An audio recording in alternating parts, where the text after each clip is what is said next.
Next one is mention the SI unit of force. Define 1 Newton. Newton SI unit of ಫೋರ್ಸಿಗೆ ಯಾವಾಗ ನಾವು SI ಯೂನಿಟಿಗೆ ನಾವು Newton ಎಲ್ಲ ಹೇಳಿದ್ದೀವಿ ಗೊತ್ತಾಯ್ತಾ, ಅಥವಾ ನ್ಯೂಟನ್ ಅಥವಾ kg metre per second square, kg metre per second square ನೋಡಿ. 1 kg per metre per 1 kg metre per second ಸ್ಕ್ವೇರನ್ನು ನಾವು 1 ನ್ಯೂಟನ್ ಅಂತ ಕರಿತೀವಿ. ಈಗ ನೀವು ಹೋದ ಕ್ರೀಡದಲ್ಲಿ ಹೇಳ್ದಂಗೆ F = ma. ಫೋರ್ಸ್ ಅಂದರೆ ಏನು? Mass into acceleration. F = ma. Mass into acceleration. Mass ಯಾವ ಆಬ್ಜೆಕ್ಟಿನ ಮಾಸು ಮತ್ತು ಅದಕ್ಕೆ ಅದರಲ್ಲಿರೋ ಆಕ್ಸಲರೇಷನ್, ಎರಡು ಆಕ್ಸಲರೇಷನ್ ಅಂದರೆ ಮೂಮೆಂಟ್ ಆಗಿರುತ್ತೆ. ಆ ಮೂಮೆಂಟಲ್ಲೇ ಮಾಸು ಮತ್ತು ಆಕ್ಸಲರೇಷನ್ ಎರಡನ್ನೂ ನಾವು ಮಲ್ಟಿಪ್ಲೈ ಮಾಡಿದಾಗ ಅದಕ್ಕೆ ಫೋರ್ಸ್ ಸಿಗುತ್ತೆ ಅಂತ ಅರ್ಥ ಗೊತ್ತಾಯ್ತಾ. F = ma ಅಂದರೆ ಅದ್ರ ಯಾವ ಆಬ್ಜೆಕ್ಟಿನ ಯಾವ ಪಾರ್ಟಿಕಲ್ ಅಥವಾ ಆಬ್ಜೆಕ್ಟಿನ ಫೋರ್ಸ್ ಎಷ್ಟಿರುತ್ತೆ ಅಂದರೆ ಅದರಲ್ಲಿರೋ ಮಾಸು ಮತ್ತು ಅದು ಮೂಮೆಂಟ್ ಆಗ್ತಿರುವಂಥ ಆಕ್ಸಲರೇಷನ್ ಎರಡನ್ನು ಮಲ್ಟಿಪ್ಲೈ ಮಾಡಿದ್ರೆ ಎಷ್ಟು ಸಿಗುತ್ತೋ ಅದಕ್ಕೆ ನಾವು ಫೋರ್ಸ್ ಅಂತೀವಿ ಅಂತ ಅರ್ಥ. ಅಂದರೆ ಯಾವುದೋ 1 kg ಮಾಸ್ ಇದೆ, ಅದಕ್ಕೆ 1 metre per second square acceleration ಇದೆ. 1 ಮೀಟರ್ ಪರ್ ಆಕ್ಸಲರೇಷನು ಅದೇ 1 metre per second square acceleration ಮತ್ತು 1 kg ಮಾಸ್ ಎರಡನ್ನು ಮಲ್ಟಿಪ್ಲೈ ಮಾಡಿದ್ರೆ ಅದು 1 ಫೋರ್ಸ್ ಅಂದರೆ ಅದು 1 ನ್ಯೂಟನ್ ಅಂತ ಕರಿತೀವಿ. 1 kg metre per second square ಗೊತ್ತಾಯ್ತಾ. ಇದನ್ನು ನಿಮಗೆ ಕೇಳ್ತಾರೆ ಇದರಲ್ಲಿ. Mention the SI unit of force, define 1 Newton ಅಂತ ಕೇಳ್ತಾರೆ ನಿಮಗೆ. ಇದು ಬೇಸಿಕ್. ಇದಿಲ್ಲದೇ ಮುಂದಿನ ಯಾವುದು ಸಹ ನಿಮಗೆ ಲೆಕ್ಕಗಳು ಮಾಡೋಕ್ಕಾಗಲ್ಲ, ಏನೂ ಮಾಡೋಕ್ಕಾಗಲ್ಲ. ಹಾಗೆ SI unit of force is newton ಅಂದರೆ ಏನು? 1 kg metre per second square = 1 newton. ನೋಡಿರಿ ಇದರಲ್ಲೇ ಇದೆ ಅರ್ಥ. 1 kg metre per second square. Metre per second square ಅನ್ನೋದು ಆಕ್ಸಲರೇಷನ್ ಅಂದರೆ 1 kg ಅನ್ನೋದು ಮಾಸ್. ಅಂದರೆ 1 kg ಮಾಸ್ ಇರೋದು 1 ಮೀಟರ್ ಪರ್ ಸೆಕೆಂಡ್ ಸ್ಕ್ವೇರ್ ಸ್ಪೀಡಲ್ಲಿ ಅದು ಆಕ್ಸಲರೇಷನ್ ಆಗ್ತಿದ್ರೆ ನಾವು 1 ನ್ಯೂಟನ್ ಅಂತ ಕರಿತೀವಿ ಗೊತ್ತಾಯ್ತಾ. ನೋಡಿರಿ if m = 1 kg, a = 1 metre per second square, then F = 1 kg metre per second square ಗೊತ್ತಾಯ್ತಾ. ಅಂದರೆ 1 ನ್ಯೂಟನ್ ಅಂತ ಕರಿತೀವಿ. ಇದನ್ನೇ ಡೆಫಿನೇಷನ್ ಹೇಳಬೇಕು. A force is set to be 1 newton. ಈ 1 ನ್ಯೂಟನ್ ಆಫ್ ಫೋರ್ಸ್ ಯಾವಾಗ ಆಗುತ್ತೆ ಅಂದರೆ if a mass of 1 kg causes on acceleration of 1 metre per second square. ನೋಡಿರಿ 1 kg mass 1 metre per second square ಅಷ್ಟು ಸ್ಪೀಡಲ್ಲಿ 1 ಸೆಕೆಂಡಿಗೆ 1 ಮೀಟರ್ಸ್ ದೂರ ಹೋಗ್ತಿರ್ಬೇಕು. ಇನ್ನೊಂದು ಸೆಕೆಂಡಿಗೆ ಇನ್ನೊಂದು ಮೀಟರ್ಸ್ ದೂರ ಇನ್ನೂ ಆಕ್ಸಲರೇಟ್ ಆಗ್ತಾನೆ ಇರುತ್ತೆ ಗೊತ್ತಾಯ್ತಾ. ಅದಕ್ಕೆ ನಾವು 1 ಮೀಟರ್ ಪರ್ ಸೆಕೆಂಡ್ ಸ್ಕ್ವೇರ್ ಅಂತ ಕೇಳ್ತೀವಿ. ಉದಾಹರಣೆಗೆ ನೋಡಿರಿ, ಯಾವುದೊಂದು ಆಬ್ಜೆಕ್ಟ್ ಇರುತ್ತೆ, ರೆಸ್ಟರ್ ಇರುತ್ತೆ, ಇಲ್ಲಿಂದ ಕರೆಕ್ಟಾಗಿ ಇಲ್ಲಿಗೆ 1 ಮೀಟ್ರ್ ಇರುತ್ತೆ. 1 ಮೀಟ್ರ್ ಹೋಗ್ತಿದ್ದಂಗೆ ಇಲ್ಲಿಗೆ ಬಂದಾಗ ಏನಾಗುತ್ತೆ ಅಂದರೆ ಇದ್ರ ಸ್ಪೀಡು 1 ಮೀಟರ್ ಪರ್ ಸೆಕೆಂಡ್ ಆಗಿರುತ್ತೆ. ಸೆಕೆಂಡ್ ಇರುತ್ತೆ. ಅದು ಇಲ್ಲಿಂದ ಇಲ್ಲಿಗೆ ತಲುಪಕ್ಕೆ 1 ಸೆಕೆಂಡಲ್ಲಿ 1 ಮೀಟರ್ ಪರ್ ಸೆಕೆಂಡಷ್ಟು ರೈಸ್ ಆಗಿರುತ್ತೆ. ನೆಕ್ಸ್ಟ್ ಇಲ್ಲೊಂದು ಬರುತ್ತೆ. ಈಗ ಎಲ್ಲಿಗಾಗ್ತಾನೆ ಇಲ್ಲಿಂದ ಇಲ್ಲಿಗೆ 1 ಮೀಟರ್ ಇರುತ್ತೆ. ಇಲ್ಲಿಂದ ಇಲ್ಲಿಗೆ ಅವಾಗ ಏನಿದ್ರೆ ಇದು 1 ಮೀಟರ್ ಪರ್ ಸೆಕೆಂಡಷ್ಟು ಆಕ್ಸಲರೇಷನ್ ಆಗ್ತಿರುತ್ತೆ. ಅಂದರೆ ಏನು, ಇಲ್ಲಿಂದ ಇಲ್ಲಿಗೆ ಬರಬೇಕಾದ್ರೆ ಮತ್ತೊಂದು ಮೀಟರ್ ಪರ್ ಸೆಕೆಂಡ್ ಎಷ್ಟು ಆಕ್ಸಲರೇಷನ್. ನೋಡಿ ಇಲ್ಲಿಂದ ಇಲ್ಲಿಗೆ 2 ಮೀಟ್ರಿಗೆ 2 ಮೀಟರ್ ಪರ್ ಸೆಕೆಂಡ್ ಸ್ಕ್ವೇರ್ ಅಷ್ಟು ಮುಂದೆ ಹೋಗಿರುತ್ತೆ ಗೊತ್ತಾಯ್ತಾ. ಅಂದರೆ ಏನು, ಅದೇ 1 ಮೀಟರ್ ಹೋಗೋಕ್ಕೆ ಮೂವ್ಮೆಂಟ್ ಆಗಬೇಕಾದ್ರೆ ಅದೇ acceleration 1 metre per second square ಇರಬೇಕು ಗೊತ್ತಾಯ್ತಾ. ಅದಕ್ಕೆ ನಾವು ಇದಂತದೆ a force is set to be 1 Newton if a mass of 1 kg causes on acceleration of 1 metre per second square. ಇದನ್ನು ನಾವು ಕರೆಕ್ಟಾಗಿ ಇದನ್ನು 2 ಸರಿ ಹೇಳ್ತೀನಿ. A force is set to be 1 Newton if a mass of 1 kg causes on acceleration of 1 metre per second square. This is the definition of Newton ಗೊತ್ತಾಯ್ತಾ. Define Newton ಅಂತ ಕೇಳ್ತಾರೆ. ನ್ಯೂಟನಿಗೆ ಇದು ಡಿಫೈನ್ ಮಾಡಬೇಕು. ಆ ನ್ಯೂಟನ್ ಹೆಂಗೆ ಬಂತು ಅದು ಡಿಫೈನ್ ಮಾಡ್ತೀವಿ ಅಂದರೆ ಫಸ್ಟಿಗೆ SI ಯೂನಿಟ್ ಆಫ್ ಫೋರ್ಸ್ ಇದು ನ್ಯೂಟನ್ ಅಂತ ಬರೀರಿ. ಆಮೇಲೆ 1 kg ಮೀಟರ್ ಪರ್ ಸೆಕೆಂಡ್ ಸ್ಕ್ವೇರನ್ನು 1 ನ್ಯೂಟನ್ ಅಂತ ಬರೀರಿ. ಆಮೇಲೆ F = ma ಫಾರ್ಮುಲಾ. F ಅಂದರೆ ಏನು, ಫೋರ್ಸು. ಮಾಸಿಗೆ 1 kg, ಎ ಆಕ್ಸಲರೇಷನ್ಗೆ ಮೀಟರ್ ಪರ್ ಸೆಕೆಂಡ್ ಸ್ಕ್ವೇರ್. ಅದನ್ನೇ m = 1 kg, a = 1 metre per second square ಅಂತ ಬರೀರಿ. ಅಂದರೆ F = 1 kg metre per second square = 1 Newton ಗೊತ್ತಾಯ್ತಾ. ಆಮೇಲೆ a force is set to be 1 Newton if a mass of 1 kg causes on acceleration of 1 metre per second square. ಇಷ್ಟನ್ನು ಬರೀಬೇಕು. ಇದಕ್ಕೆ define Newton. ಇದು important point, CTಗೆ ಬರೋದು. 1 kg weight ಅಂದರೆ it is the force experienced by a body of mass 1 kg by earth on its surface. ನೋಡಿರಿ 1 kg weight 1 kg ಮಾಸಿಗೂ ವೆಯ್ಟಿಗೂ ಡಿಫರೆನ್ಸ್ ಬರುತ್ತೆ. ಮುಂದಿನ ನೆಕ್ಸ್ಟ್ ಪೀರಿಯಡಲ್ಲೇ ನಾವು ಮಾಸು ವೆಯ್ಟ್ ಅಂದರೆ ಏನಂತ ಡಿಫ್ರೆನ್ಸ್ ಅಂತ ಹೇಳ್ತೀನಿ. ಮಾಸ್ ಅಂದರೆ ಅದು ಮಾಸ್ ಅಂದರೆ ಬರೀ ನಂಬರ್ ಆಫ್ ಪಾರ್ಟಿಕಲ್ಸ್ ಪ್ರೆಸೆಂಟಿಂದ ಒಂದು ಆಬ್ಜೆಕ್ಟಲ್ಲಿ ಎಷ್ಟು ಪಾರ್ಟಿಕಲ್ಸ್, ಈ ಚಾಕ್ ಪೀಸ್ ಇದೆ ಇದರಲ್ಲಿ ಎಷ್ಟು ಪಾರ್ಟಿಕಲ್ಸ್ ಇದೆ ಅದರೆಲ್ಲ ನಾವು ಪಾರ್ಟಿಕಲ್ಸ್ ಎಲ್ಲ ಸೇರಿಸಿದರೆ ಮಾಸ್ ಅಂತ ಆಗುತ್ತೆ. ವೆಯ್ಟ್ ಅಂದರೆ ಈ ಪಾರ್ಟಿಕಲ್ಸ್ ಜೊತೆಗೆ ಆಕ್ಸಿಲರೇಷನ್ ಡ್ಯೂ ಟು ಗ್ರಾವಿಟಿ ಅದನ್ನು ಎಳಿತಾ ಇರುತ್ತೆ. ಎಳಿತಾ ಇದ್ದಾಗ ನಾವು ಏನು ಮಾಡ್ತೀವಿ, ಅದಕ್ಕೆ ವೆಯ್ಟ್ ಅಂತ ಕರಿತೀವಿ. ಗೊತ್ತಾಯ್ತಾ? ನೋಡಿರಿ, 1 kg ವೆಯ್ಟ್, 1 kg ಅಷ್ಟು ಮಾಸ್ ಇರುತ್ತೆ, ಅದಕ್ಕೆ ವೆಯ್ಟ್ ಅಂದ್ರೇನೋ ಈ ಆಕ್ಸಿಲರೇಷನ್ ಡ್ಯೂ ಟು ಗ್ರಾವಿಟಿ ಎಳಿತಾ ಇರುತ್ತೆ. ಗೊತ್ತಾಯ್ತಾ? It is the force experienced by a body of mass 1 kg by earth on its surface. ಗೊತ್ತಾಯ್ತಾ? ಫೋರ್ಸ್ ಎಕ್ಸ್ಪೀರಿಯನ್ಸ್ ಗೊತ್ತಾಯ್ತಾ? ಈ ಗ್ರಾವಿಟೇಷನಲ್ ಫೋರ್ಸಿಂದ ಎಷ್ಟು ಫೋರ್ಸ್ ಎಳಿತಾ ಇರುತ್ತೆ ಅರ್ಥಿನ ಸರ್ಫೇಸ್ ಮೇಲೆ, ಅದಕ್ಕೆ ನಾವು ವೆಯ್ಟ್ ಅಂತ ಕರಿತೀವಿ. 1 kg ವೆಯ್ಟ್ ಹೆಂಗಿರುತ್ತೆ ಅಂದರೆ 1 kg ಮಾಸ್ ಇರೋ into association due to gravity of the ಅರ್ಥಿನ ಆಕ್ಸಿಲರೇಷನ್ ಡ್ಯೂ ಟು ಗ್ರಾವಿಟಿ ಎರಡು ಮಲ್ಟಿಪ್ಲೈ ಆಗುತ್ತೆ. ಅಂದರೆ 1 kg ಅಂದರೆ acceleration due to gravity of the earth is 9.8 metre per second square.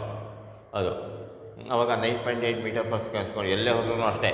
ಇದು ಆಕ್ಸಿಲರೇಷನ್ ಡ್ಯೂ ಟು ಗ್ರಾವಿಟಿ ಹೆಂಗೆ ಸ್ವಲ್ಪ change ಆಗ್ತಿರುತ್ತೆ, ಅದು ಆಮೇಲೆ ಹೇಳ್ತೀನಿ. ಅದು ಇದಕ್ಕೆ 9.8 ಮೀಟರ್ ಪರ್ ಸೆಕೆಂಡ್ ಸ್ಕ್ವೇರ್ ಅಂದರೆ ಏನು, 1 kg ವೆಯ್ಟ್ ಅಂದರೆ 9.8 ನ್ಯೂಟನ್ ಅಂತ ಕರಿತೀವಿ. ಆಯಿತಾ? 1 kg ಮಾಸ್ ಅಂದರೆ 1 ನ್ಯೂಟನ್. ನೋಡಿರಿ, ಮಾಸ್ 1 kg ಮಾಸ್, ಎಮ್ ಅಂದರೆ ಮಾಸ್ ಅಂತ ಬರ್ತಿದ್ದೀನಿ, ಅದು 1 ನ್ಯೂಟನ್. ಅದೇ 1 kg ವೆಯ್ಟ್ ಅಂದರೆ ಆಕ್ಸಿಲರೇಷನ್ ಡ್ಯೂ ಟು ಗ್ರಾವಿಟಿನೂ ಸಹ ಎಳಿತಾ ಇರುತ್ತೆ. ಅವಾಗ 9.8 ಮೀಟರ್ ಪರ್ ಸೆಕೆಂಡ್. ಆಯಿತಾ? 9.8 ಮೀಟರ್ ಪರ್ ಸೆಕೆಂಡ್ ಸ್ಕ್ವೇರ್ ಅಂದರೆ ಏನು, newton. 9.8 newton. 1 kg weight is equal to 9.8 newton. 1 kg mass is equal to 1 Newton. ಗೊತ್ತಾಯ್ತಾ? ಎರಡಕ್ಕೂ ಡಿಫ್ರೆನ್ಸ್ ಕ್ಲೀನಾಗಿ ನೋಡ್ಕೊಳ್ರಿ. ಗೊತ್ತಾಯ್ತಾ? ಅದೇನಾದ್ರು ಅಕಸ್ಮಾತ್ ಒಂದು ಆಬ್ಜೆಕ್ಟನ್ನು ನೀರೊಳಗೆ ಇಟ್ಬಿಟ್ರೆ ಆಕ್ಸಿಲರೇಷನ್ ಡ್ಯೂ ಟು ಗ್ರಾವಿಟಿ ಅವಾಗ ಕಡಿಮೆ ಆಗುತ್ತೆ. ಅವಾಗ ಏನಾಗುತ್ತೆ ಅಂದರೆ 9.8 ನ್ಯೂಟನ್ ಬರೋಲ್ಲ, 1 kg ವೆಯ್ಟ್ ಇದ್ದಿದ್ದು ಇನ್ನೂ ಕಡಿಮೆ ಆಗುತ್ತೆ.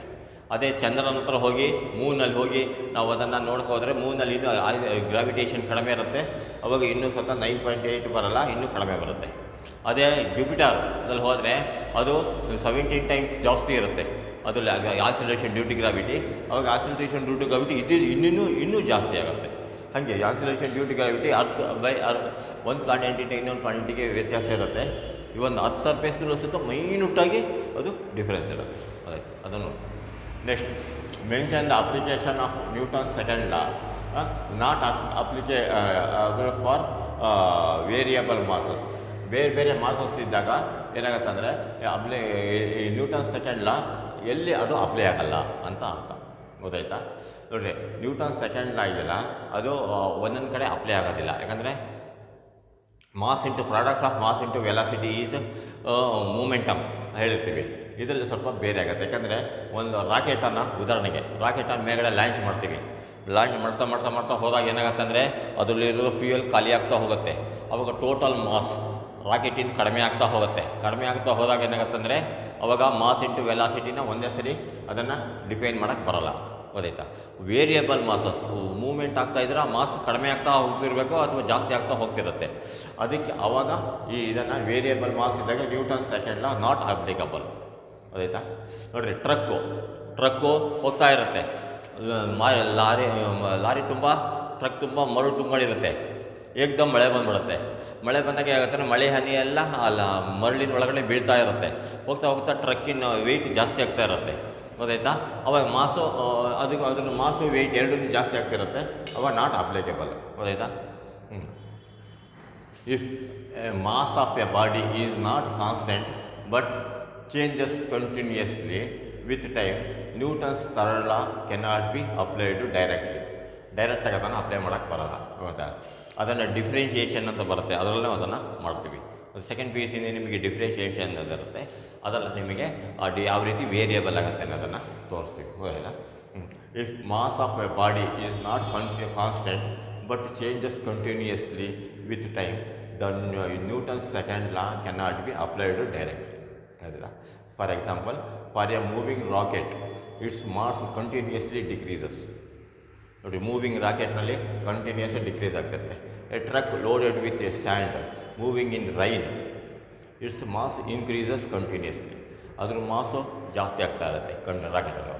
ಆಯಿತಾ? ಇದು ನಿಮಗೆ ನ್ಯೂಟನ್ಸ್ ಸೆಕೆಂಡ್ ಲಾ ಇದರಲ್ಲಿ ಬರುತ್ತೆ. ಗೊತ್ತಾಯ್ತಾ. ಇದನ್ನು ಕ್ಲೀನಾಗಿ ಸ್ವಲ್ಪ ಅದನ್ನು 2 ಸಲ ಓದ್ಕೊಂಡು ನಾವು ಹೇಳ್ಕೊಂಡ್ವಿ. Next third law, Newton's third ಲಾಗೆ ಇಂಪಲ್ಸ್ ಆಫ್ ಎ ಫೋರ್ಸ್ ಅಂತ ಬರುತ್ತೆ. ಇಂಪಲ್ಸ್ ಆಫ್ ಎ ಫೋರ್ಸ್ ಅಂದರೆ ವೆರಿ ಶಾರ್ಟ್ ಇಂಟರ್ವಲ್ ಆಫ್ ಟೈಮ್ನಲ್ಲಿ ಲಾರ್ಜ್ ಫೋರ್ಸ್ ಆಕ್ಟಿಂಗ್ ಆಗಬೇಕು. ಗೊತ್ತಾಯ್ತಾ. ಇದಕ್ಕೆ a large force acting on a body for short interval of time is called impulse of a force. ನೋಡ್ರಿ, ಒಂದು football ಇರುತ್ತೆ, ಜೋರಾಗಿ ಕಿಕ್ ಮಾಡಿದ್ರೆ ಏನಾಗುತ್ತೆ, ವೆರಿ ಶಾರ್ಟ್ ಇಂಟರ್ವಲ್ ಆಫ್ ಟೈಮ್ನಲ್ಲಿ ಆ ಬಾಲ್ ಇದ್ದಿದ್ದು ಸಿಕ್ಕಾಪಟ್ಟೆ ಫೋರ್ಸಲ್ಲಿ ಹೋಗುತ್ತೆ. ಗೊತ್ತಾಯ್ತಾ. ಅದು ಕಿಕ್ಕಿಂಗ್ ಆಫ್ ಎ ಬಾಲ್. ಮತ್ತು hitting a Nile with A hammer. ನೋಡಿರಿ, ಒಂದು ಹ್ಯಾಮರ್ ಇರುತ್ತೆ, ಅದನ್ನು ತೆಗೆದು ಹಿಂಗೆ ಕುಟ್ಟಾಗ ನೋಡಿ, ಕುಟ್ತಿದ್ದಂಗೆ ನೋಡಿರಿ ಇದು ಹೆಂಗೆ ಚಾಕ್ ಪೀಸ್ ಇದೆಲ್ಲ ಬರುತ್ತೆ. ಯಾವುದೋ ಒಂದು ಫೋರ್ಸ್ ಇತ್ತು, ಆ ಫೋರ್ಸಿಗೆ ಹೆಂಗೆ ಕುಟ್ಟಿದಾಗ ಬರುತ್ತೆ. ನೋಡಿರಿ, ಇಲ್ಲಿ ಬಡಿಯೋದು very short interval of time within a fraction of second. 1 second ಇರೋಲ್ಲ, ಇನ್ನೂ ಕಡಿಮೆ ಇರುತ್ತೆ. ಅವಾಗ ಲಾರ್ಜ್ ಫೋರ್ಸ್ ಆಗ್ತಾಗಿ ಇದ್ರ ಮೇಲೆ ಬರುತ್ತೆ, ಇದ್ರ ಮೇಲೆ ಅಪ್ಲೈ ಆಗುತ್ತೆ. ಆ ಲಾರ್ಜ್ ಫೋರ್ಸ್ ಇದೆಯಲ್ಲ, ಅದಕ್ಕೆ ನಾವು ಇಂಪಲ್ಸ್ ಆಫ್ ಎ ಫೋರ್ಸ್ ಅಂತ ಕರಿತೀವಿ. A large force acting on a body for short interval of time is called impulse. Kicking of a football kick ಮಾಡೋದು, hitting a nail by hammer ಅದನ್ನು. ಮತ್ತು ಇನ್ನೊಂದು ಯಾವುದೊಂದು ಹ್ಯಾಮರ್ ಅಂತಲ್ಲ, ಏನಾರು ವೆಹಿಕಲ್ ಆಕ್ಸಿಡೆಂಟ್ ಆಗ್ಬಿಡ್ತವೆ. ಸಿಕ್ಕಾಪಟ್ಟೆ ಆಕ್ಸಿಡೆಂಟ್ ಆಗ್ತಿದ್ದಂಗೆ ಇಲ್ಲ, ಸಿಕ್ಕಾಪಟ್ಟೆ ವೆಹಿಕಲ್ಸ್ ಎಲ್ಲ ನೂರಾಗೋಗ್ಬಿಟ್ಟಿರುತ್ತೆ. ಅದಕ್ಕೆ ಅದು ವೆರಿ ಶಾರ್ಟ್ ಇಂಟರ್ವಲ್ ಆಫ್ ಟೈಮಲ್ಲಿ ಬರೋದು. ಅದು ಏನಾಗ್ತದೆ, ಇಂಪಲ್ಸ್ ಆಫ್ ಎ ಫೋರ್ಸ್. ಗೊತ್ತಾಯ್ತಾ. ಅದಕ್ಕೆ ಎಕ್ಸ್ಪ್ರೆಷನ್ ಏನಂದರೆ v is equal to initial velocity of the hitting ಆಗಬೇಕಾದ್ರೆ ಇನಿಷಿಯಲ್ ವೆಲಾಸಿಟಿ ಇರುತ್ತೆ. ವಿ ನಾಟ್ ಅಂದರೆ final velocity. Within a fraction of ಸೆಕೆಂಡಲ್ಲಿ ಇನಿಷಿಯಲ್ ವೆಲಾಸಿಟಿ ವಿ ಏನಿರುತ್ತೆ, ಫೈನಲ್ ವೆಲಾಸಿಟಿ ವಿ ನಾಟ್ ಇರುತ್ತೆ. ಒಂದು ಇದಕ್ಕಿಂತ ಜಾಸ್ತಿನಾರ ಇರ್ಬೋದು, ಕಡಿಮೆ ಇರ್ಬೋದು. ಆಯಿತಾ. M into v not by v by t ಅಂದರೆ ಏನೋ change in velocity divided by time ಅಂದರೆ ಏನೋ ಮೂಮೆಂಟಮ್. ಅದು ಗೊತ್ತಾಯ್ತಾ, ಚೇಂಜ್ ಇನ್ ಮೂಮೆಂಟಮ್. ಗೊತ್ತಾಯ್ತಾ. So V not by t becomes v minus v not. ಅಂದರೆ interval short interval time t ಇರುತ್ತೆ, ಹಂಗೆ ಅದನ್ನು ಬರೀ 1 ಅಂತ ತೊಗೋತೀವಿ. ಗೊತ್ತಾಯ್ತು. ಸೊ m into v minus v not ಇದು ಎಮ್ ವಿ, ಇದನ್ನು ಮಲ್ಟಿಪ್ಲೈ ಮಾಡಿದ್ರೆ m v minus v not ಅಂದರೆ ಏನು, impulse. M into v minus v not ಅಂದರೆ ಏನದು, ಇದು ಇಂಪಲ್ಸ್. ಇದು ಚೇಂಜ್ ಇನ್ ಮೂಮೆಂಟಮ್ ಅಂದರೆ ಏನು, change in momentum is equal to, ಗೊತ್ತಾಯ್ತಾ, ಅದು ಇಂಪಲ್ಸ್ ಆಫ್ ದ ಫೋರ್ಸ್ ಅಂತ ಕರಿತೀವಿ. ಗೊತ್ತಾಯ್ತಾ. ಅದಕ್ಕೆಲ್ಲ ಅಂದರೆ ಏನು, impulse is nothing but the change in momentum. Momentum before collision, momentum after collision ಅಂತ ಬರುತ್ತೆ, ಅದರಲ್ಲಿ ಬರುತ್ತೆ. ಗೊತ್ತಾಯ್ತಾ.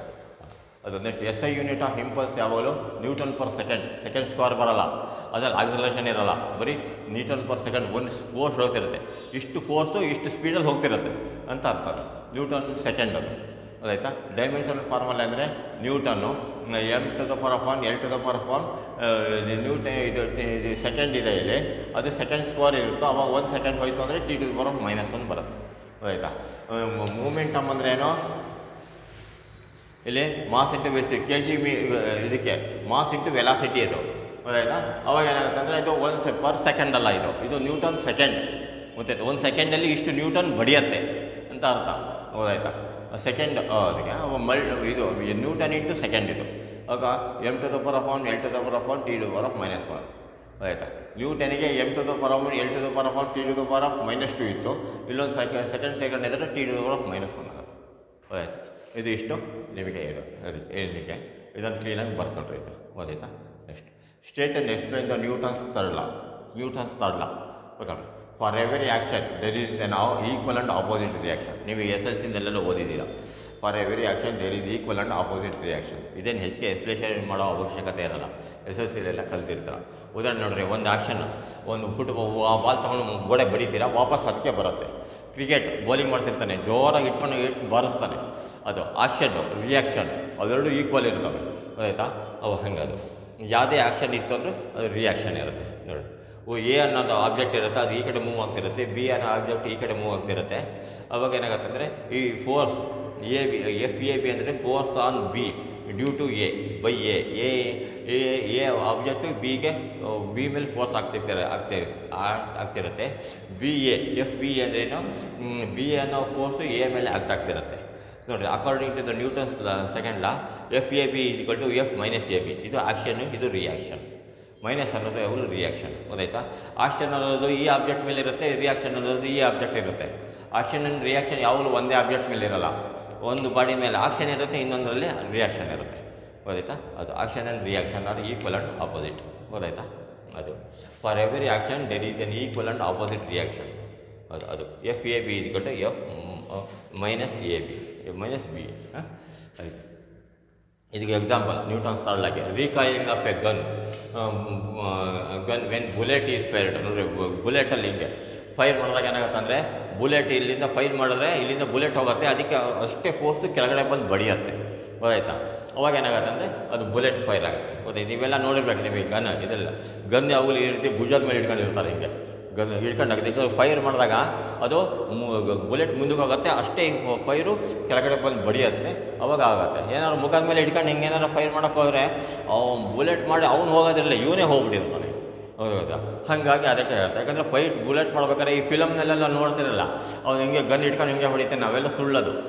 ಅದಕ್ಕೆಲ್ಲ ಏನು ಮಾಡ್ತಾನೆ, ಮುಖದ ಮೇಲೆ ಇಟ್ಕೊಂಡು ಹಿಂಗೆ ಫೈರ್ ಮಾಡ್ತಿರ್ತಾನೆ, ಅದೆಲ್ಲ ಫುಲ್ ಅದು. ಅದಕ್ಕೆ ಮುಖದ ಮೇಲೆ ಇಟ್ಟು ಫೈರ್ ಮಾಡಿದ್ರೆ ಒಂದು ಸರಿ ಬುಲೆಟ್ ಫೈರ್ ಆಯಿತು ಅಂದರೆ ಮುಂದ್ಗಡೆಯಿಂದ ಗನ್ ಹೋಗುತ್ತೆ, ಅವು ಅಷ್ಟೇ ಫೋರ್ಸು ಮುಖದ ಮೇಲೆ ಇಲ್ಲಿ ಬಂದು ಬಡಿಯುತ್ತೆ. ಅವನ ಈ ಫಿಲಮ್ ಥರ ಏನಾರು ನೀವೇನಾರು ಫೈರ್ ಮಾಡೋಕ್ಕೆ ಹೋದರೆ ಅವನು ಮುಂದೆ ಹೋಗಿದ್ದಿರಲಿ, ನಿಮ್ಮ ಮುಖ ಹೋಗಿರುತ್ತೆ, ಗೊತ್ತಾಯ್ತಾ? ಆ ರೀತಿ ಆಗುತ್ತೆ. ಹಾಗಾಗಿ ಆ್ಯಕ್ಷನ್ ರಿಯಾಕ್ಷನ್ ಯಾವಾಗಲೂ ಸಹ ಗನ್ಗಳನ್ನು ಯಾವಾಗಲೂ ಈ ಭುಜದ ಮೇಲೆ ಇಟ್ಕೊಂಡಿರ್ತಾರೆ. ಒಂದೊಂದು ಟೈಮ್ ನೋಡಬೇಕು, ಒಂದು ಸರಿ ಫೈರ್ ಮಾಡಿದ್ರೆ ಅವನೇ ವಾಪಸ್ ಹಿಂದ್ಗಡೆ ಬರ್ತಾನೆ, ಅಷ್ಟು ಇರುತ್ತೆ, ಅಷ್ಟು ಫೋರ್ಸ್ ಇರುತ್ತೆ, ಗೊತ್ತಾಯ್ತಾ? ಈ ಗನ್ನಲ್ಲೂ ಅಡ್ಜಸ್ಟ್ಮೆಂಟ್ ಇರುತ್ತೆ. 200 ಮೀಟ್ರು, 300 ಮೀಟ್ರು, 500 ಮೀಟ್ರು, 1 ಕಿಲೋಮೀಟ್ರು ರೇಂಜೆಲ್ಲ ಇರುತ್ತೆ ಬುಲೆಟ್ ಗನ್ನಲ್ಲಿ, ಸ್ಪೆಷಲ್ ಗನ್ನಲ್ಲಿ. ಆ 1 ಕಿಲೋಮೀಟ್ರ್ ರೇಂಜಲ್ಲಿ ಇಟ್ಕೊಂಡು ಏನಾದ್ರು ಫೈರ್ ಮಾಡೋಕ್ಕೆ ಹೋದರೆ ಇವನೇ ಹೋಗ್ಬಿಡ್ತಾನೆ. ಅದಕ್ಕೋಸ್ಕರ ಏನು ಮಾಡ್ತಾರೆ, ಸ್ಟ್ಯಾಂಡ್ ಇಟ್ಕೊಂಡಿರ್ತಾರೆ, ಸ್ಟ್ಯಾಂಡ್ ಇಟ್ಕೊಂಡು ಅದ್ರಲ್ಲಿ ಫೈರ್ ಮಾಡ್ತಾರೆ. ನೋಡಿರ್ಬೇಕು ನೀವು ಈ ಫಿಲಮ್ನಲ್ಲೆಲ್ಲ ನೋಡಿರಿ, ಅದು ನೋಡಿರಿ. Swimming pushes water backward and moves forward. Swim ಮಾಡಬೇಕಾದ್ರೆ ಹಸುಗಳು ಯಾವ್ದಾರ ಸ್ವಿಮ್ ಮಾಡ್ಕೊಂಡ್ರೆ ಅವು ನೀರನ್ನು ಹಿಂದ್ಗಡೆ ದಬ್ತಾವೆ, ಅವಾಗ ಬಾಡಿ ಮುಂದಕ್ಕೆ ಹೋಗುತ್ತೆ, ಗೊತ್ತಾಯ್ತು? ಅದು ಗೊತ್ತಾಯ್ತು. ಅಂದರೆ recoil of gun when bullet is fired. Second example, swimming pushes water backward and moves forward. ಇನ್ನೇನಾರು ಎಕ್ಸಾಂಪಲ್ ಇತ್ತು ಅಂದರೆ ಹೊಡೆದೇ ಬರಿಬೋದು. ಎಷ್ಟು important point, time interval of action is equal to time interval of reaction. ನೋಡಿರಿ, action and reaction time interval ಇದಕ್ಕೆ ಎಷ್ಟು time ಬೇಕೋ, ಆ್ಯಕ್ಷನಿಗೆ ಎಷ್ಟು ಬೇಕೋ ರಿಯಾಕ್ಷನಿಗೂ ಅಷ್ಟೇ ಟೈಮ್ ಇಂಟರ್ವಲ್ ಬೇಕು. Action and reaction acts on 2 different bodies. ನೋಡ್ರಿ, ಇಲ್ಲಿ ಆ್ಯಕ್ಷನ್ ರಿಯಾಕ್ಷನ್ ಒಂದೇ ಬಾಡಿಯಲ್ಲಿ ಬರಲ್ಲ. ಆ್ಯಕ್ಷನ್ ಇಲ್ಲಿತ್ತು ಅಂದರೆ ಇನ್ನೊಂದು ಬಾಡಿನಲ್ಲಿ ರಿಯಾಕ್ಷನ್ ಇರುತ್ತೆ. 2 ವೆಹಿಕಲ್ಸ್ 2 ಡಿಕ್ಕಿ ಹೊಡಿತು ಅಂದರೆ ಒಂದು ಆ್ಯಕ್ಷನ್ ಇದ್ರ ಮೇಲೆ ಇರುತ್ತೆ, ಇನ್ನೊಂದು ಆ್ಯಕ್ಷನ್ ಇದ್ರ ಮೇಲೆ ಇರುತ್ತೆ, ಒಂದೇ ಬಾಡಿನಲ್ಲಿ ಬರೋದ. ಒಂದು ಬಾಲ ತೆಗೆದು ಗೋಡೆ ಹೊಡೆದ್ರೆ ಆ ಒಂದು ಬಾಲು ಆ್ಯಕ್ಷನಲ್ಲಿರುತ್ತೆ, ಗೋಡೆ ರಿಯಾಕ್ಷನಲ್ಲಿರುತ್ತೆ, ಹಂಗಾಗಿ ಆಯಿತಾ? ಅದು States the law of conservation of momentum. Momentum ಅಂದರೆ ಮಾಸ್ ಇಂಟು ವೆಲಾಸಿಟಿ, ಗೊತ್ತಾಯ್ತಾ? ಇದಕ್ಕೆ ಈಗ ವೆಲಾಸಿಟಿ ಲೀನಿಯರ್ ಮೂಮೆಂಟಮ್ ನಿಮಗೆ ಅವಾಗಲೇ ಎಕ್ಸಾಂಪಲ್ ಕೊಟ್ಟಿದ್ದೆ, ಮೂಮೆಂಟಮ್ ಮಾಸ್ ಆ್ಯಂಡ್ ವೆಲಾಸಿಟಿ. ಅದಕ್ಕೆ in a closed system when 2 bodies collide each other total momentum before collision is equal to the total momentum after collision. ನೋಡಿ, 2 ಆಬ್ಜೆಕ್ಟ್ಸ್ಗಳು ಒಂದಕ್ಕೊಂದು collide ಆಗ್ತವೆ. ಕೊಲೈಡ್ ಅಂದರೆ ಒಂದಕ್ಕೊಂದು ಡಿಕ್ಕಿ ಹೊಡೆದ್ರೆ ಮೂಮೆಂಟಮ್ ಬಿಫೋರ್ ಕೊಲಿಜನ್. ನೋಡಿ, ಒಂದು ಆಬ್ಜೆಕ್ಟ್ ಇರುತ್ತೆ, ಇಲ್ಲೊಂದು ಆಬ್ಜೆಕ್ಟು, ಎರಡಿಗೂ ಒಂದಕ್ಕೊಂದಕ್ಕೂ ಡಿಕ್ಕಿ ಹೊಡೆದು ಮೂಮೆಂಟಮ್ ಇದ್ರದ್ದು ಮಾಸ್ ಇಂಟು ವೆಲಾಸಿಟಿ. ಮೂಮೆಂಟಮ್ ಅಂದರೆ ಮಾಸ್ ಆ್ಯಂಡ್ ವೆಲಾಸಿಟಿ, ಇದು ಅಷ್ಟೇ ಮಾಸ್ ಆ್ಯಂಡ್ ವೆಲಾಸಿಟಿ ಮೂಮೆಂಟಮ್. ಇದಕ್ಕೆ ಬಿಫೋರ್ ಕೊಲಿಜನ್ ಇದ್ರದ್ದು ಮಾಸ್ ಆ್ಯಂಡ್ ವೆಲಾಸಿಟಿ, ಇದರ ವೆಲಾಸಿಟಿ ನೋಡಿರಿ, ಎರಡಲ್ಲೂ ಕೊಲಿಜನ್ ಆಗ್ತವೆ ಇದಕ್ಕೆ. ಆಮೇಲೆ 2 ಮತ್ತು ಹೊರಗಡೆ ಹೋಗ್ತವೆ, ಈ ಕಡೆ ಹೋಗುತ್ತೆ. ಈಗ ಇದ್ರದ್ದು ಮಾಸ್ ಆನ್ ವೆಲಾಸಿಟಿ, ಇದ್ರ ಮಾಸ್ ಆನ್ ವೆಲಾಸಿಟಿ, ಇದು mv, ಇದ್ರದ್ದು mv, ಎರಡು ಈಕ್ವಲ್ ಇರುತ್ತೆ. ನೋಡಿ, ಇದು mv ಪ್ಲಸ್ ಇದು mv, ಎರಡನ್ನು ಎರಡನ್ನು ಆ್ಯಡ್ ಮಾಡಿದ್ರೆ ಎಷ್ಟಿರುತ್ತೋ, ಕೊಲಿಜನ್ ಆದಮೇಲೆನೂ ಇದ್ರದ್ದು ಮಾಸ್ ಇಂಟು ವೆಲಾಸಿಟಿ, ಇದ್ರದ್ದು ಮಾಸ್ ಇಂಟು ವೆಲಾಸಿಟಿ ಎರಡು ಅಷ್ಟೇ ಇರುತ್ತೆ, ಗೊತ್ತಾಯ್ತಾ? ಉದಾಹರಣೆಗೆ ಒಬ್ಬ ಇಲ್ಲಿಂದ ದಪ್ಪನಾಗಿರ್ತಾನೆ, ಒಬ್ಬ ತೆಳ್ಳಗಿನೂ ಇರ್ತಾನೆ, ಬಟ್ ಡಿಕ್ಕಿ ಹೊಡಿತಾನೆ ಮತ್ತು ವಾಪಸ್ ಆ ಕಡೆ ಹೋಗ್ಬಿಡ್ತಾರೆ. ಅವಾಗ ಹೋಗ್ತಾನೆ, ಇವನದ್ದು ಮಾಸ್ ಆನ್ ವೆಲಾಸಿಟಿ ಅಷ್ಟೇ ಇರುತ್ತೆ, ಇವನು ಮಾಸ್ ಆನ್ ವೆಲಾಸಿಟಿ ಅಷ್ಟೇ ಇರುತ್ತೆ. ಇವನು ಯಾವ ಫೋರ್ಸಿಗೆ ಬರ್ತಾನೋ ಅದೇ ಫೋರ್ಸಿಗೆ ವಾಪಸ್ ಹೋಗ್ತಾನೆ, ಗೊತ್ತಾಯ್ತಾ? ಅದಕ್ಕೆ ಮೂಮೆಂಟಮ್ ಅಂತ ಕರಿತೀವಿ. State law of conservation of momentum ಅಂದ್ರೇನ, ಮಾಸು ಮತ್ತು ವೆಲಾಸಿಟಿ ಅವೆರಡೂ ಸತ ಅದೇನು ಕನ್ಸರ್ವೇಷನ್, ಅದೇನು ವ್ಯಾನಿಷ್ ಆಗಲ್ಲ, ಅದು ಇದ್ದಷ್ಟೇ ಇರುತ್ತೆ ಅಂತ ಅರ್ಥ. ಇನ್ನು ಕ್ಲೋಸ್ಡ್ ಸಿಸ್ಟಮ್, ಕ್ಲೋಸ್ಡ್ ಅಂದರೆ ಒಂದೇ ಇರಬೇಕು ಸಿಸ್ಟಮು. ಇವನು ನೀರಲ್ಲಿ ಮುಳುಗಿರ್ತಾನೆ, ಇವನು ಏರನಲ್ಲಿ ಇರ್ತಾನೆ, ಅವ್ನು ಬಂದು 2 ಕೊಲೈಜನ್ ಮಾಡಿದ್ರೆ ಅದು ಬರೋಲ್ಲ, ಅಪ್ಲೈ ಆಗಲ್ಲ. ಇವನು ಏರಲ್ಲೇ ಇರಬೇಕು, ಇವನು ಏರಲ್ಲೇ ಇರಬೇಕು, ಇವನು ಇಬ್ಬರು ಒಂದೇ ಮೀಡಿಯಮಲ್ಲಿ ಇರಬೇಕು, ಗೊತ್ತಾಯ್ತಾ? In a closed system, when 2 bodies collide each other, total momentum before collision is equal to the total momentum after collision. ಗೊತ್ತಾಯ್ತಾ? In a closed system, when 2 bodies collide each other, total momentum before collision is equal to the total momentum after collision. ಇದು law of conservation of momentum. ಗೊತ್ತಾಯ್ತಾ? Total momentum of the system becomes equal ಅಂತ ಅರ್ಥ. ಗೊತ್ತಾಯ್ತಾ? ಇದೇ ಹೇಳ್ತಲ್ಲ, energy neither be created not be destroyed, it is only conserved ಅಂತ, ಹಂಗೆ ಆಯಿತಾ? ಅದೇ. ಈಗ ನೆಕ್ಸ್ಟು ಮೆಮೊರೈಸಿಂಗ್ ಪಾರ್ಟ್. ಇದನ್ನು ನಾನು ಹೇಳ್ತೀನಿ, ಮೂರು ಸರಿ ಹೇಳ್ತೀನಿ. ಅದನ್ನೇ ನೀವು ಇಷ್ಟನ್ನು ಒಂದು ಸರಿ ನೋಟ್ಸಲ್ಲಿ ಬರ್ಕೊಡ್ರಿ. ಆಮೇಲೆ ರಫ್ನಲ್ಲಿ ನಾನು 3 ಸರಿ ಹೇಳಿದ ತಕ್ಷಣ ಅದನ್ನೇ ನೀವು ಒಂದು ಸರಿ ರಫಲ್ಲಿ ಒಂದು ಸರಿ ನೋಡ್ಕೊಂಡು ಇದಕ್ಕೆ ಒಂದು ಸರಿ ಬರೀರಿ, ಆಯಿತಾ? Next mention the SI unit of force, define 1 Newton. SI unit of force is Newton. 1 kg meter per second square is equal to 1 Newton. SI unit of force is Newton. 1 kg meter per second square is equal to 1 Newton. We know that F is equal to ma. If m is equal to 1 kg, a is equal to 1 meter per second square, then F is equal to 1 kg into meter per second square is equal to F is equal to 1 Newton. If we know that F is equal to ma, if m is equal to 1 kg, a is equal to 1 meter per second square, then F is equal to 1 kg meter per second square, and F is equal to 1 Newton. Right? If we know that F is equal to ma, if m is equal to 1 kg, a is equal to 1 meter per second square, then F is equal to 1 kg meter per second square, F is equal to 1 Newton. A force is said to be 1 Newton if a mass of 1 kg causes an acceleration of 1 meter per second square. Newtonic differential. A force is said to be 1 Newton if a mass of 1 kg causes an acceleration of 1 meter per second square. A force is said to be 1 Newton if a mass of 1 kg causes an acceleration of 1 meter per second square. Next important point. 1 kg weight is equal to, it is the force experienced by a body of mass 1 kg by earth on its surface. 1 kg weight is equal to, it is the force experienced by a body of mass 1 kg by earth on its surface. 1 kg weight is equal to, it is the force experienced by a body of mass 1 kg by earth on its surface. 1 kg weight is equal to 1 kg mass into acceleration due to gravity. 1 kg weight is equal to 1 kg into 9.8 meter per second square is equal to 9.8 Newton. 1 kg weight is equal to, it is the force experienced by a body of mass 1 kg by earth on its surface. 1 kg weight is equal to 1 kg mass into acceleration due to gravity. 1 kg weight is equal to 1 kg into 9.8 meter per second square is equal to 9.8 Newton. 1 kg weight is equal to 1 kg mass into acceleration due to gravity, and 1 kg weight is equal to 1 kg into 9.8 meter per second square is equal to 9.8 Newton. Next, mention the application of Newton's second law not applicable for variable masses. If a mass of a body is not constant but changes continuously with time, Newton's second law cannot be applied directly.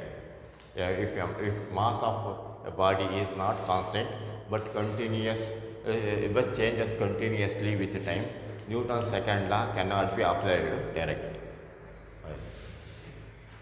If mass of a body is not constant but changes continuously with time, Newton's second law cannot be applied directly.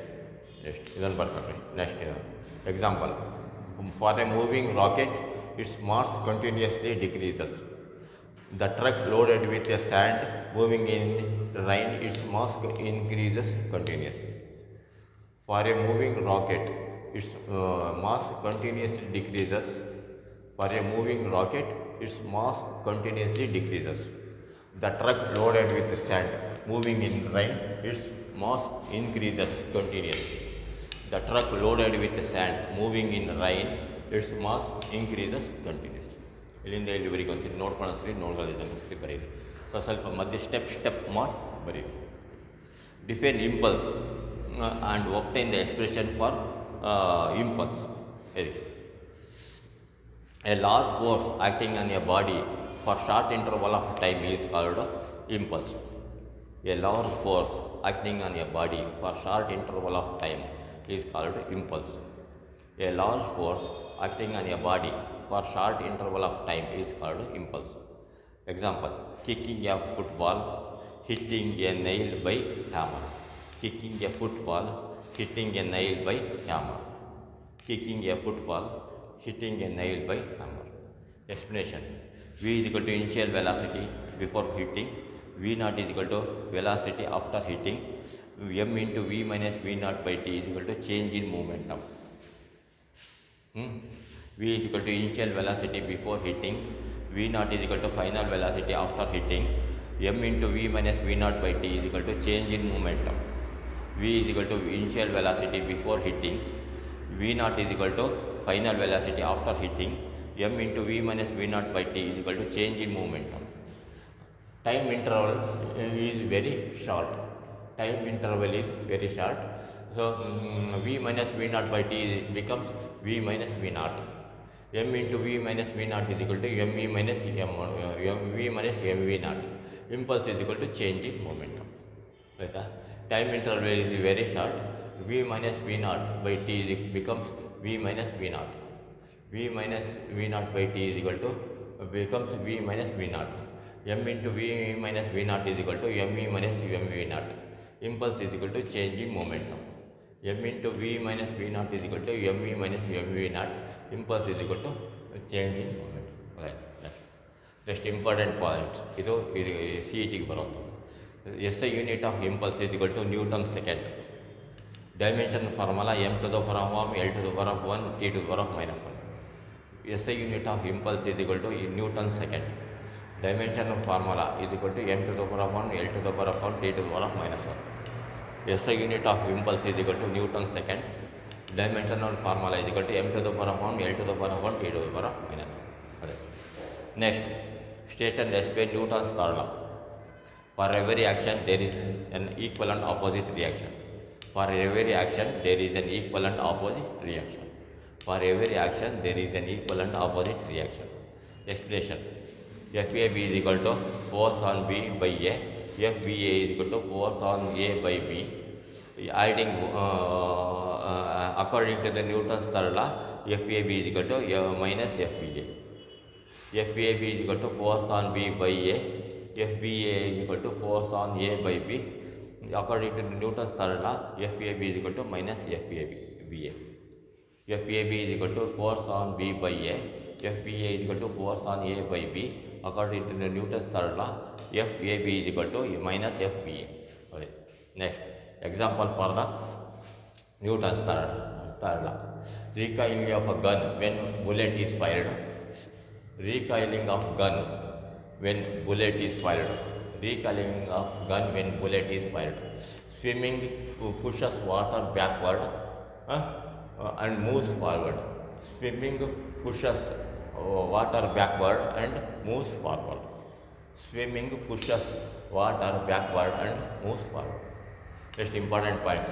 Time interval of action is equal to time interval of reaction. Time interval of action is equal to time interval of reaction. Time interval of action is equal to time interval of reaction. So action and reaction acts on two different bodies. Action and reaction acts on two different bodies. Action and reaction acts on two different bodies. Next, state the law of conservation of momentum. In a closed system, when two bodies collide to each other, the total momentum before collision is equal to the total momentum after collision. In a closed system, when two bodies collide to each other, the total momentum before collision is equal to the total momentum after collision. In a closed system, when two bodies collide to each other, the total momentum before collision is equal to the total momentum after collision. ಇಷ್ಟನ್ನು ಕ್ಲೀನಾಗಿ ನೀವು ನೋಡ್ಕೊಂಡು ರಫಲ್ಲಿ ನೋಡ್ಕೊಂಡು ಒಂದ್ಸರಿ ನೋಡ್ಕೊಳ್ಳೋದಿದ್ದಾಗ ಒಂದ್ಸರಿ ಬರೀರಿ, ನೋಟ್ಸಲ್ಲಿ ಒಂದ್ಸರಿ ಕ್ಲೀನಾಗಿ ಬರೀರಿ. ಒಟ್ಟಿಗೆ ಕ್ಲೀನಾಗಿ ಇದನ್ನು ಓಡ್ರಿ. Okay, thank you.